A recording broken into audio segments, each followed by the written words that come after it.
We were so grateful for the opportunity to make another one. You know, the success of the first one inspired the studio to let us make another one.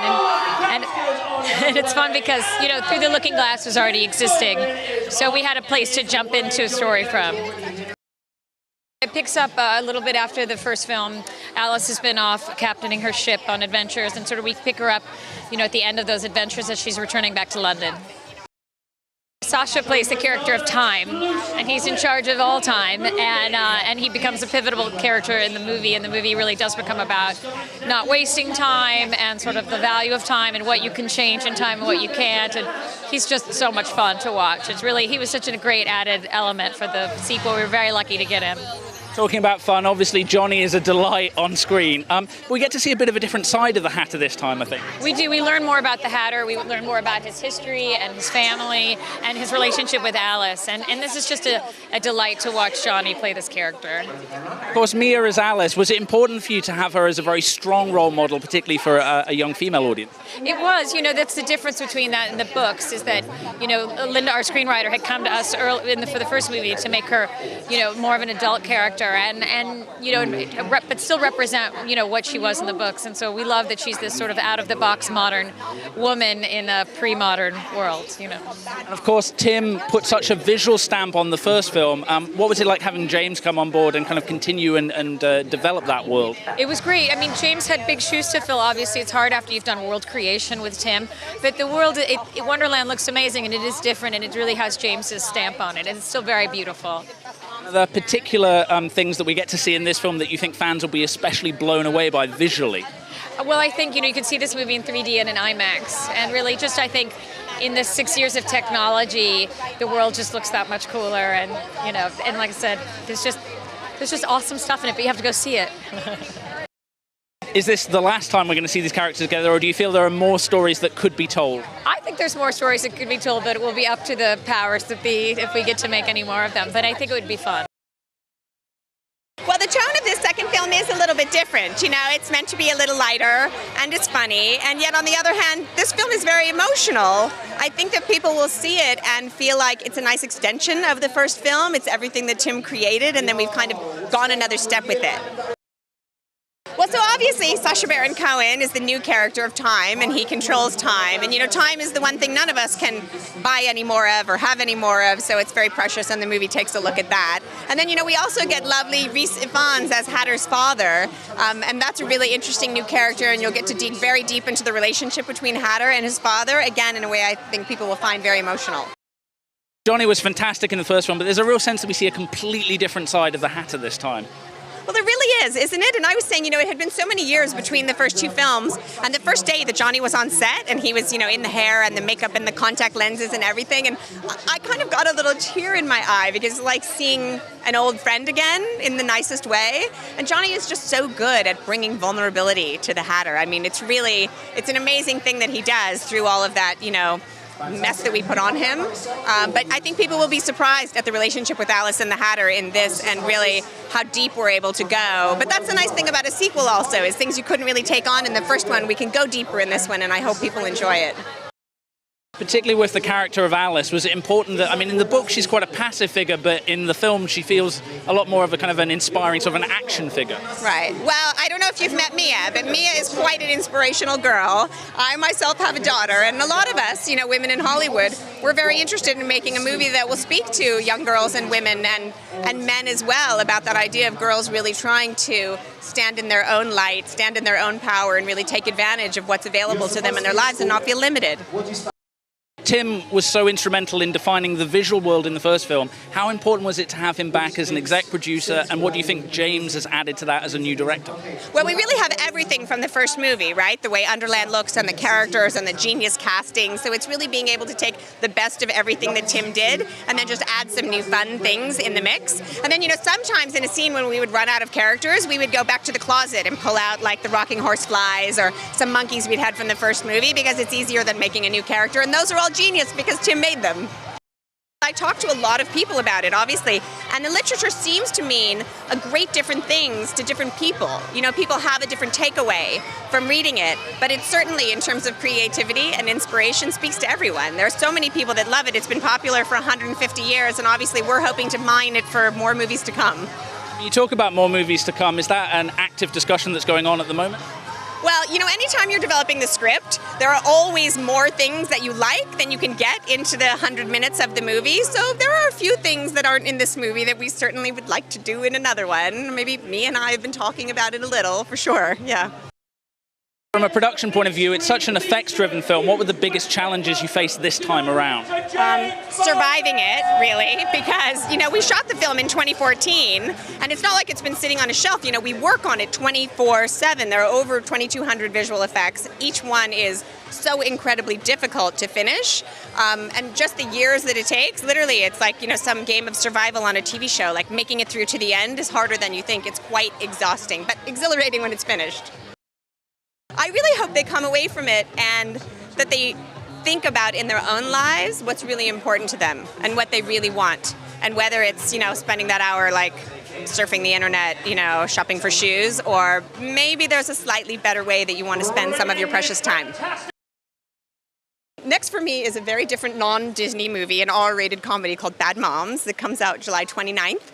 And it's a movie about how difficult it is to be a good mom and how hard we all try and how we sort of beat ourselves up because we think that we're failing. And it's Mila Kunis, Christina Applegate, Kristen Bell, Jada Pinkett Smith, so many funny girls, and a very raunchy R-rated look at motherhood from the two guys that wrote The Hangover, from John Lucas and Scott Moore. Okay, so Hamish, in the first one, Hamish tried to get Alice to marry him and that didn't work out. In the second one, he's basically just got fatter, bitterer. He's got a wife, but he's got a big fat ginger kid now, which is, there's nothing wrong with ginger kids, but he's a pretty gross fat one. And yeah, he's just got kind of more disgusting, and he, it's still kind of, it's a surprise to him that Alice turns up. After she's been away, and that sort of drives him to kind of be even more kind of conniving and horrible and gross. It's just, I was saying before, it's just a hell of a lot more fun to be kind of despicable and gross and disgusting, you know, rather than like, you know, playing the beautiful characters that I normally play. So yeah, it's just a lot more fun because you can kind of go there and you can kind of sort of go wherever you want, and it's sort of never too much. So you just get to be big, which is great. Johnny Depp's such a huge part of this film. What do you think makes him one of the great leading men? I don't know, man. I think he's got something else. He's just got a thing. It's like when you look at Ed Wood, you know, I always sort of mention Ed Wood with him. There's just that thing of just like, you give him a part, he will definitely do something different with it than a load of other people would do, no matter how big and weird the character. So he's kind of, he's an original, really, you know? What was it like working with Mia again? What makes her such a special talent? Oh man, I don't know. Mia's kind of amazing, you know, from like In Treatment, like pretty much everything she does, she sort of bangs out like an amazing performance. And she's so sensitive and gentle, but at the same time just so on it. And just smart, man. And she's an amazing actress, so this is a joy doing stuff with her. And it was amazing we didn't really realise that we were going to do a second one, so getting the chance to do that again was kind of amazing. So yeah. I mean, it's fun. I mean, the thing is, a lot of what I shot was all on location and what I would call the real world. But still, it was mental because there's like 300 extras there, and you know, in this massive ballroom, and everyone's like dressed up to the nines. It's a lot of fun. I mean, you know, I'm lucky to do this for a living in any capacity. So getting wheeled out to do something like this was a lot of fun.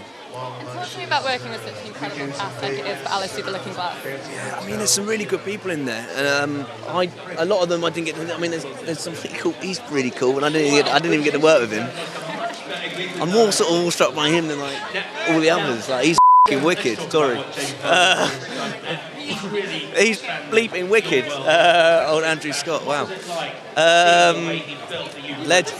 So no, he's a legend. So yeah, no, and that is one of the books. I don't do that when I'm on set. I take it very professionally, very seriously. But that's a great thing. I've wanted to do this since I was like 10 years old. So when you get a chance to go on set and work with some of these people, you got to not take yourself so seriously. Get on with the job and hand and be focused, but enjoy it, because I don't know how long it will go on for, Getting a chance to work with certain people and getting to step into a world that I hadn't done before, and also getting to work with Mia was a wicked thing, and James as well. So. And what do you think about sequels in general? It's quite a bold step to do it. Yeah, I mean, I think that if the story's strong enough and the script's strong enough and the people involved are good enough, then why not? I mean, they do.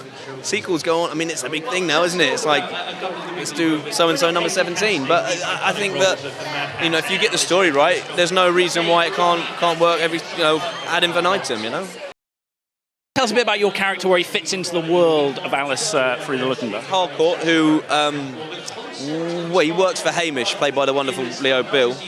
And he's an office clerk, he's not. I don't want to say he's boring, because he's not boring, but he's in his place at the moment, and he's going to have to go through life like chipping away in order to get anywhere. And then suddenly this really flamboyant, strong-willed lady turns up, young woman who's kind of opens his eyes.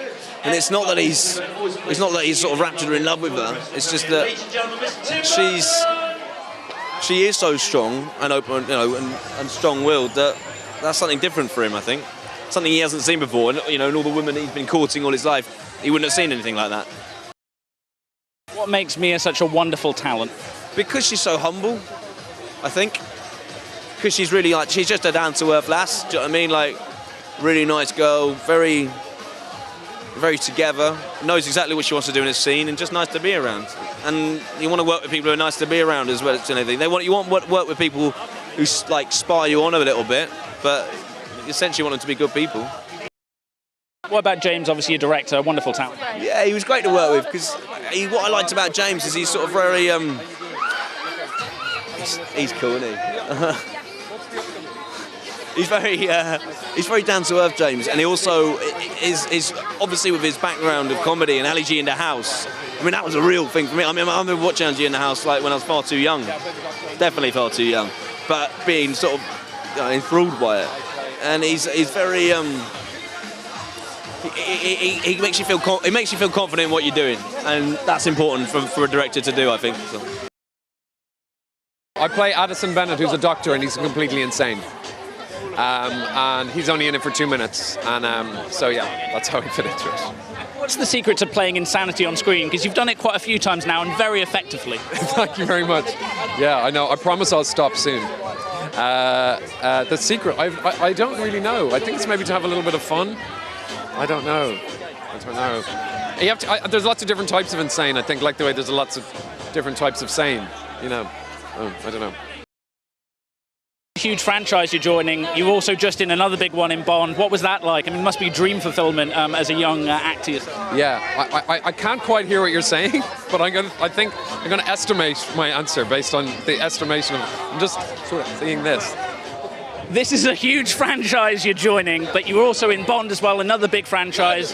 What was that like as an experience? It was really good. Yeah, it's extraordinary to be part of these big things. I never thought I would be in these kind of big kind of films, so it's really nice to be here. But I like to mix it up and do kind of films where you get changed in the back of a car and all that kind of stuff as well. So I would do the films, but yeah.